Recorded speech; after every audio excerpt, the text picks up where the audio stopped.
Tuesday morning, this is 106.1 KYVZ. Joe Vazurek visiting with Ag meteorologist Chris Schromick at Decision Weather Now, as well as WeatherValet. Chris, we broke records in Burlington, Goodland, Hill City, and McCook yesterday.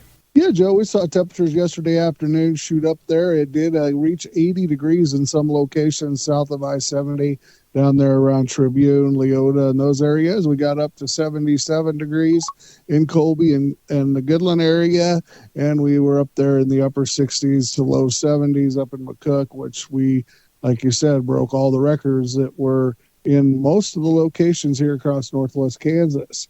Looks like we're on pace to do that again tomorrow and on Christmas Day.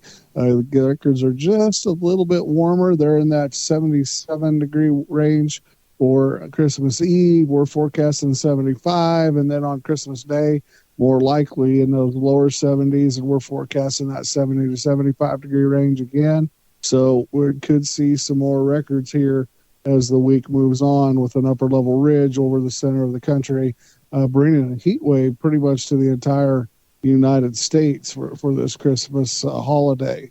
Out there this morning, we got temperatures that are starting out a little bit cooler than yesterday. Yesterday at this time, we were in the upper 30s, around 40. This morning, we're in those lower 30s. We got 32 in McCook, 34 in Oberlin, 31 in Goodland, 34 out there in Burlington.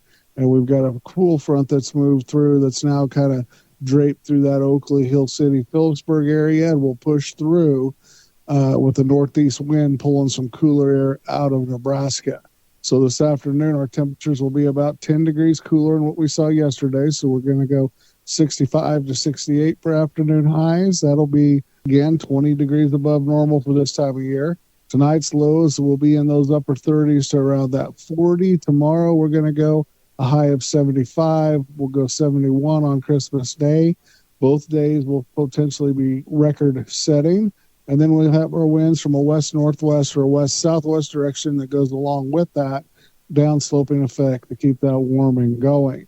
The overnight lows, again, will be above freezing for both nights, the entire night. And then as we get to Friday, we're still going to be warm. That high-pressure ridge is still pulling away from us, so it might be a little bit more high clouds. We'll go temperatures in the middle to upper 60s, similar today, mostly sunny skies. And then as we go over the weekend, we got a front that'll come through late in the day Saturday, no moisture to work with.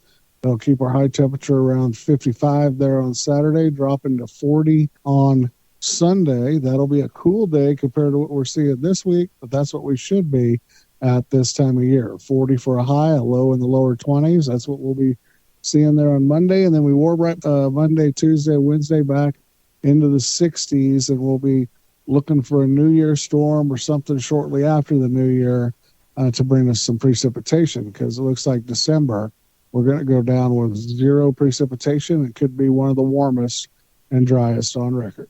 All right, once again, that's Ag meteorologist Chris Schromick at Decision Weather Now, as well as WeatherValet for 106.1 KYVZ. I'm Joe Vazurek.